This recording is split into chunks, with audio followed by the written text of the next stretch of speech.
इस वक्त की बड़ी खबर हेलीकॉप्टर घोटाले से जुड़ी हुई, वही घोटाला जिसे राजनीतिक हलकों में इन दिनों हलचल मचाई हुई है। हर रोज इस घोटाले को लेकर नए नए खुलासे हो रहे हैं। नए खुलासों के साथ सियासत भी गर्माती जा रही है। ताजा खुलासा यह हुआ है कि जिस कंपनी के नाम पर घूस के रकम की भुगतान किया गई उस कंपनी का कोई भी अता पता है ही नहीं। यानी फर्जी कंपनी के जरिए 140 करोड़ रुपए के घूस के भुगतान होने की खबर सामने आ रही है। इस बीच बीजेपी ने यूपीए सरकार के खिलाफ मोर्चा खोल लिया है।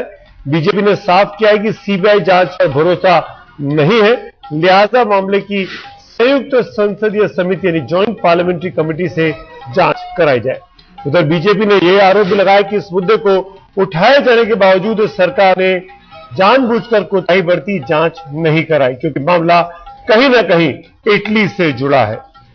गौरतलब है कि सोनिया गांधी कांग्रेस के अध्यक्ष इटली की मूलतः पैदाइशी निवासी है। इस बीच इटली के प्रधानमंत्री ने दावा किया है कि किसी भी दोषी को बख्शा नहीं जाएगा।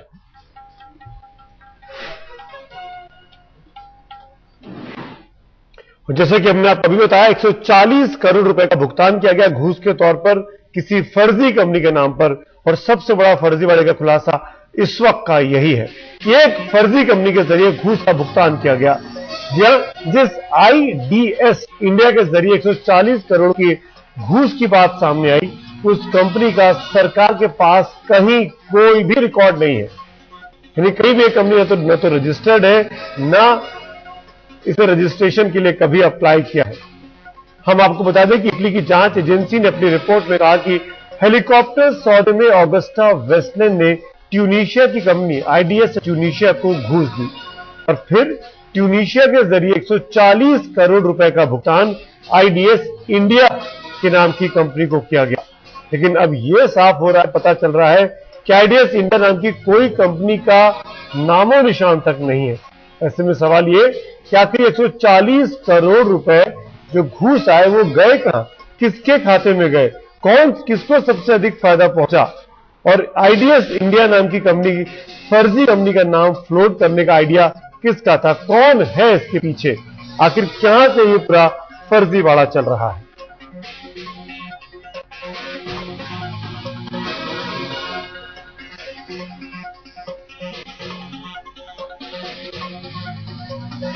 140 करोड़ रुपए का भुगतान किया गया। 140 करोड़ रुपए जिस कंपनी के नाम पे दिए गए हिंदुस्तान में घूस के तौर पर आईडीएस इंडिया, उसका भारत के कॉर्पोरेट अफेयर्स मिनिस्ट्री में कंपनी अफेयर्स में कहीं कोई रिकॉर्ड नहीं है।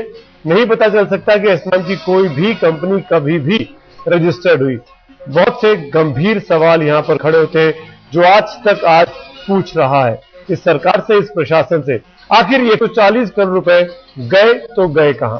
आईडीएस इंडिया नाम की कंपनी के पीछे असली चेहरा कौन है, किसकी जेबें गरमाई गई, किसके जरिए इतना बड़ा सौदे को अमली जामा पहनाया गया। क्या ये सब चीजें जो मीडिया में आती जा रही हैं, सरकार ने जानने की कोशिश की? क्या सरकार इस बारे में कोई कार्रवाई करना चाहती है?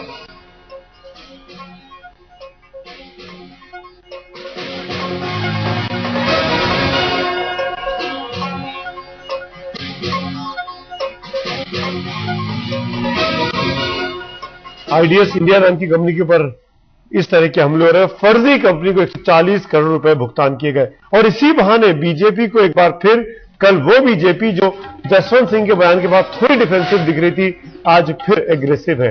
सवाल खड़े कर रही है कांग्रेस के ऊपर, घेरने की कोशिश कर रही है कि इटली की कंपनी है फिनमेकेनिका, इसलिए इस पूरे मामले को कहीं ना कहीं दबाने की कोशिश सरकार ने की, जांच नहीं कराने की कोशिश सरकार ने की। और जब इटली में जांच रिपोर्ट सामने आई, लोगों की गिरफ्तारियां शुरू हो गई, कंपनी के सीईओ को अरेस्ट कर लिया गया, तब जब भारत में हलचल मची तो भारतीय सरकार ने सीबीआई जांच की बात की।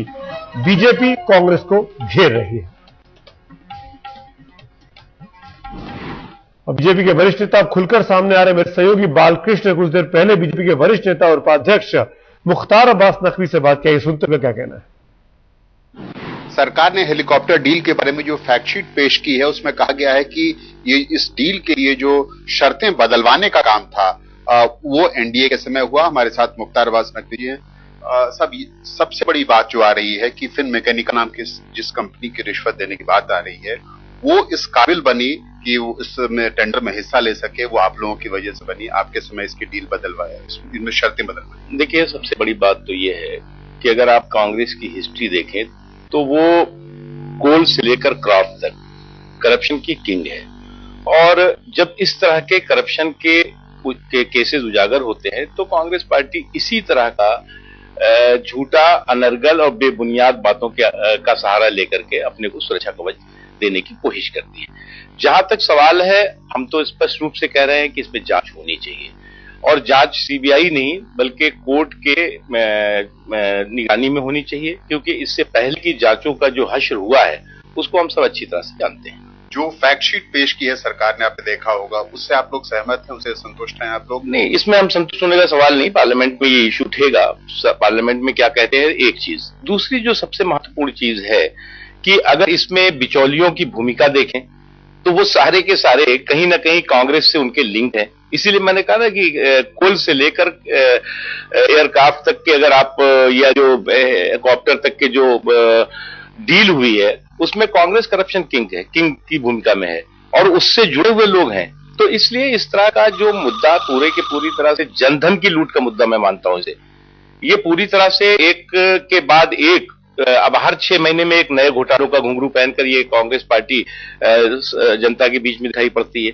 आप लोगों ने कहा कि आप मामला संसद में उठाएंगे, लेकिन एक अहम बात सामने आ रही है कि सरकार की फैक्ट शीट में ये कहा गया है कि जिस वक्त ये डील हुई प्रणब मुखर्जी थे रक्षा मंत्री, क्या इसके बावजूद आप लोग ये मुद्दा उठाएंगे? हम इस तमाम मुद्दे पे चर्चा करेंगे, पार्टी चर्चा करेगी, एनडीए बैठ के चर्चा करेगी, और जो भी इसमें रिस्पॉन्सिबल होगा, जिम्मेदार होगा, उसके बारे में सरकार को जवाबदेही देनी होगी। तो राष्ट्रपति हैं प्रणब मुखर्जी, ये बात आड़े आएगी? नहीं, मैं इसमें किसी का नाम लेना पसंद नहीं चाहता, लेकिन निश्चित तौर से सरकार को जवाबदेही देनी होगी कि ये इस तरह से जनधन की लूट, इस तरह की दलाली और इस तरह का घोटाला कैसे हुआ और क्यों हुआ, और कौन उसके पीछे है और कौन उसमें दलाली खाई है।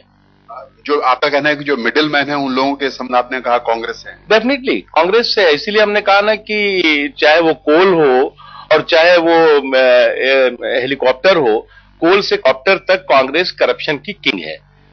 अब सरकार ईडी से मांग रही है जानकारी, सरकार ने चेतावनी दी है कंपनी को कि अब आप सही बात बताएं कि किसको रिश्वत दी गई, नहीं दी गई। क्या बात बहुत दिनों से भारतीय जनता पार्टी ने इस बात बारे में कहा था कि आप जांच करिए। सरकार ने उसको जो है वो ठंडे बस्ते में भी नहीं डाला, बल्कि गरद्दी की टोकरी में हमारी मांग को डाल दिया था और कहा था कि इसमें किसी तरह की कोई बात नहीं हुई है। और ये अब जो चारों तरफ से, और खासतौर से जब इटली की सरकार ने इस पर कार्रवाई की और पूरी दुनिया के सामने ये तस्वीर और ये भ्रष्टाचार की कांग्रेस के चेहरे पे कालक पुती, तो उसके बाद अब ये जो है वो लिपापोती करने की कोशिश है। नकवी साहब का कहना है कि सरकार ने इस मुद्दे पर न सिर्फ चुप रही बल्कि इस मामले को रफा दफा करने की कोशिश की, और जब इटली की सरकार ने इस मामले में गिरफ्तारी की उसके बाद सरकार जागी, उसके बाद ही सरकार ने सीबीआई को जांच सौंपी है और ये मामला संसद में जरूर उठेगा। कैमरामैन राजेश श्रीवास्तव के साथ बालकृष्ण, दिल्ली आज तक। इस बीच समाजवादी पार्टी ने भी साफ किया है कि हेलीकॉप्टर घोटाले का मुद्दा संसद में उठाया जाएगा। देखिए, निश्चित रूप से जो भी घोटाले हो रहे हैं, भ्रष्टाचार के खिलाफ हमेशा समाजवादी पार्टी रही है। आपने देखा है सेंटर के द्वारा जो भी, केंद्र सरकार के द्वारा या पिछली राज्य सरकार के द्वारा जो भी घोटाले और भ्रष्टाचार में जो लोग लिप्त रहे हैं उनके खिलाफ समाजवादी पार्टी हमेशा लड़ती है, क्योंकि जब भ्रष्टाचार होता है तो उसका पूरा बोझ जनता पे आता है। माननीय नेताजी ने सदन में और सड़क में हम सभी ने विरोध किया है। जैसे बोफोर्स कांड का विरोध पूरे देश में हुआ था, निश्चित रूप से जो हेलीकॉप्टर परचेज किए गए हैं इनमें भी ये संज्ञान में आया है कि भारी घोटाला हुआ है, और दुर्भाग्य यह है कि दोनों मामले इटली से जुड़े हुए हैं। इटली में इस पूरे मामले ने हलचल मचा रखी है। इटली में भी इस साल के आखिर में चुनाव होने, अक्टूबर नवंबर के महीने में, वहां पर भी इस पूरे मामले की वजह से काफी ज्यादा राजनीतिक हलचल मची हुई है, सरकार पर दबाव है। इसीलिए अब इटली के प्रधानमंत्री का बयान आया है, उन्होंने दावा किया है कि किसी भी दोषी को इस मामले में बख्शा नहीं जाएगा। La magistratura, sono certo, farà in questo caso come negli altri il suo dovere, che è importante per la vita collettiva sia civile sia dell'economia, e adesso si è in grado, vista la situazione nella quale si trova il presidente amministratore delegato di Finmeccanica, di prendere provvedimenti ai fini di assicurare la corretta governance della società e del gruppo, e il Ministro dell'Economia e delle Finanze ieri sera ha emesso il comunicato che disegna il percorso attraverso il quale tutto ciò sarà garantito